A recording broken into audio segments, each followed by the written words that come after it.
रोज रोज साफसफाई करता का? मी तर नाही करत बाबा. मी फक्त आठवड्यातून एकदाच करते 2 तास स्पेशली मी साफसफाईला देते. चला तर मग मी तुमच्यासोबत आज शेअर करणार आहे काही माझ्या किचनच्या साफसफाईच्या ट्रिक्स आणि टिप्स. मी कसे काय साफ करते, काय काय साफ करते ते. Hello everyone, welcome back to my channel. मी प्रियंका तुमचं सगळ्यांचं माझ्या चॅनलवरती स्वागत करते. आत्ताच माझा स्वयंपाक झाला आहे. सो पीठ वगैरे जे पडलं होतं ते मी सगळं लगेच पुसून घेतलं. जो पिठाचा डबा होता तोही हातासरशी लगेच पुसून घेतला, जेणेकरून तो आपल्याला सारखा सारखा साफ करायला लागत नाही. मग आता मी घेतला आहे गॅस स्टोव साफ करण्यासाठी. सो तुम्ही बघू शकता माझ्या हातात जो आहे तो एक ब्रश आहे तारेचा.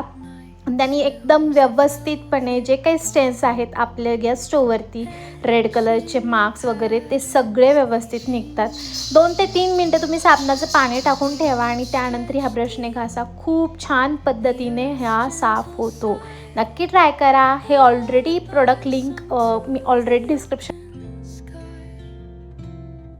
आता आपण फोडणी टाकतो भाजीला, त्यावेळेस भरपूर सारे तेलाचे डाग पडतात स्टोववरती आणि ते खूप ग्रीसी होतात काही दिवसानंतर. सो त्यावेळेस ना पितांबर यूज करा, नक्की ट्राय करा. त्याने लगेच जो ऑइलीनेस असतो तो निघून जातो आणि इतकी छान स्टोव चमकायला लागते ना पितांबरीने सुद्धा. नक्की ते ट्रिक जी आहे ती नक्की ट्राय करा. ज्या स्टाईल्स असतात ज्याच्यावर न कळत आपली फोडणीचं तेल वगैरे भरपूर वेळा उडलेलं असतं आणि ते हळूहळू साठत त्याचा थर तयार होतो. सो आठवड्यातून नक्की एकदा हे साफ करत जा, जेणेकरून हे आपल्याला एकदाच त्याच्यावरती वेळ घालवायला लागणार नाही. त्यानंतर जे आपले गॅस स्टोववरचे जे आपले स्टँड्स असतात, आपले बर्नर्स असतात, ते सुद्धा कसे साफ करायचे तर गरम पाण्यामध्ये मी ते बुडवलेत आणि त्यामध्ये सोडा आणि व्हिनेगर टाकायचं आणि छान ते तसेच ठेवायचे 1-1.5 तास. म्हणजे जोपर्यंत आपण साफसफाई करतो तो तिथपर्यंत तरी ठेवावे. खूप छान निघतात. पुढे मी दाखवतेच तुम्हाला. मग जे काही आपण किचनवरती डबे ठेवतो तेलाचे, तुपाचे, तेही जर तुमचं संपलं असेल तर लगेच घासायला का, अदरवाईज असं साफ करून ठेवा. मी युजली जेव्हा हे डबे संपतात, त्याच्यामधलं स्टफ संपतं, तेव्हा मी लगेच घासून घेते. त्यामुळे मी आत्ता काही घेत नाही. त्यानंतर मग जे आपले इलेक्ट्रॉनिक्स वस्तू आहेत त्यालासुद्धा आपला स्प्रे यूज करून सगळे साफ करून घ्या आठवड्यातून एकदा, जेणेकरून ते सारखे खराब राहणार नाही आणि दिसायलाही स्वच्छ. नाहीतर मग आपण सारखं त्याच्यावरती जे सांडलेले किंवा कसलेही डाग असतात ते तसेच ठेवले तर एकदाच आपल्याला असा तो एकदम खरडून मिक्सर किंवा आपले काही इलेक्ट्रॉनिक्स वस्तू आहेत ती आपल्याला घासावी लागतात. त्यानंतर आपण जो वायपरसुद्धा यूज करतो तोही घासायचा, कारण त्यालासुद्धा खूप सारे जर्म्स, बॅक्टेरियाज असतात. तोही मी घासून घेतला. आता इथं माझी खूप सारी भांडी होती, तीही मी पटकन घासून घेतली आहे, कारण माझा किचन धुवून झाला आहे. सो नंतरच मी भांडी घासते किचन धुवून झाल्यानंतर. आता बघा, हे जे आपण बुडवलेले होते ना गॅस स्टोवचे बर्नर्स, स्टँड्स, आता ते जे मी मगाशी जो तुम्हाला टूथब्रश दाखवला त्याच टूथब्रशने मी छान घासून घेते आहे, किंवा तुम्ही तारेच्या घासणीने घासून घेऊ शकता. खूप छान निघतात. आता तुम्हाला ते पाण्याचा कलर तुम्हाला पुढे कळेल की किती सारा तो मळ आणि त्याच्यामध्ये घाण असते आणि ती साफ केल्यावरती किती छान दिसतं बघा. त्यानंतर नंबर येतो सिंकचा. सो सिंकलासुद्धा मी पितांबरीनी आठवड्यातून एकदा घासते. इतकं भारी चकाचक सिंक निघतं ना, काय सांगू. जर तुमचे ॲसिडचे सुद्धा डाग असतील तर तेही तुम्ही म्हणजे तेही निघून जातात. नक्की ट्राय करा. हे मी आधीच्या पण ब्लॉगला एकदा म्हणजे सांगितले, पण ही आत्ताही परत सांगते.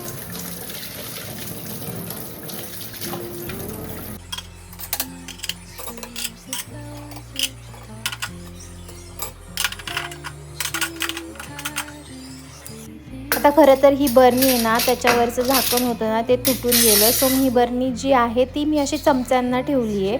आता ती मी विसरली होती मगाशी धुवण्यासाठी. सो आत्ता ती घेतली, मस्त आतमधून धुवून घेतली. आतमध्ये धूळ जी असते आठवड्याभराची, आपण खिडकी उघडल्यानंतर भरपूर सारी धूळ येतेच म्हणा, सो तीही मी धुवून घेतली. त्यानंतर नंबर येतो आपल्या स्क्रबर्सच्या, जे आपण भांडी घासायला यूज करतो. सो त्यालाही मी गरम पाणी केले, त्यामध्ये व्हिनेगर आणि सोडा टाकला आणि 10 ते 15 मिनटं बुडवून ठेवले.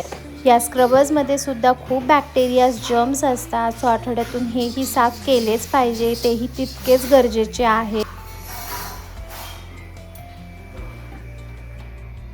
आणि जी आपली सिंकची जी जाळी असते तीसुद्धा मी ह्यामध्ये टाकून दिली आहे. सो तीही इतकी छान निघते नंतर.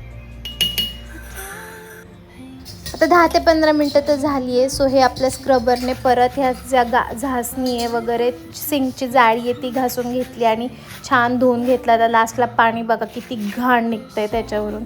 आणि ह्या सिंकच्या जाळीमध्ये ना खूप सारे हे अडकले जातात, म्हणजे काय म्हणतात बारीक पार्टिकल्स असतात. सो ते सुद्धा ह्याने निघून जातात. आता हा रोज आपला मसाल्याचा डब्बा आपण हाताळतो, त्याला तेलकट वगैरे हात लागतातच. सो तेही मी बाहेरून पुसून घेतला. युजली आतमधून जेव्हा मसाले संपतात तेव्हासुद्धा मी हा व्यवस्थित धुवून घेते.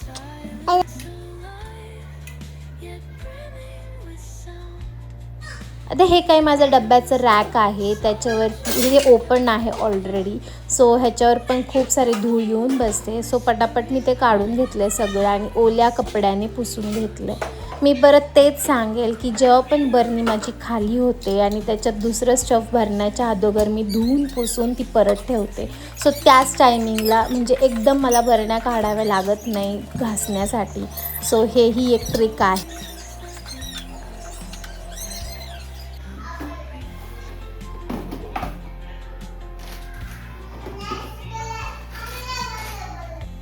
आता येतो माझ्या फ्रीजचा नंबर. सो माझा फ्रीज तुम्ही बघत असाल की पूर्ण मिरर ग्लेज आहे सरफेसला आणि ह्याला थोडा जरी हात लागला तरी हा खराब होतो. आणि आता तर हार्दिक आहे, त्याचे तो सारखा फ्रीज उघडतो, त्याला फ्रीज उघडायला येतो.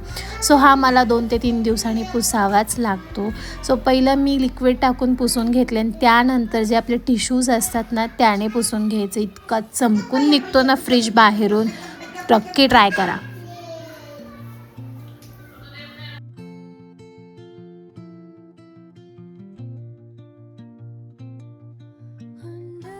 त्यानंतर येतात आपल्या मुलांचे वॉटर बॉटल्स किंवा तुम्ही ऑफिसला जात असाल तर त्याच्या वॉटर बॉटल. आता माझं बाळ तर काही स्कूलमध्ये जात नाही, सो ही माझीच बॉटल होती आणि स्टीलची असल्यामुळे कळत पण नाही आतमध्ये घाण झाली की नाही झाली.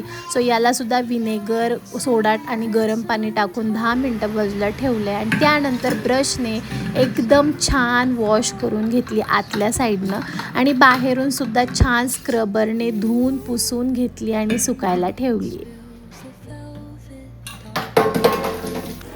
आता नंबर लागला डिस्पेन्सरचा, म्हणजे डिशवॉश लिक्विड जे असतं त्याच्या डिस्पेन्सरचा. बघू शकता तर बघा त्याला किती घाण आहे. सो हे सुद्धा छान ब्रशने घासणीने घासून व्यवस्थित धुवून घेतलं आणि त्याच्यानंतर लगेचच त्याच्यामध्ये डिशवॉश लिक्विड भरून ठेवले.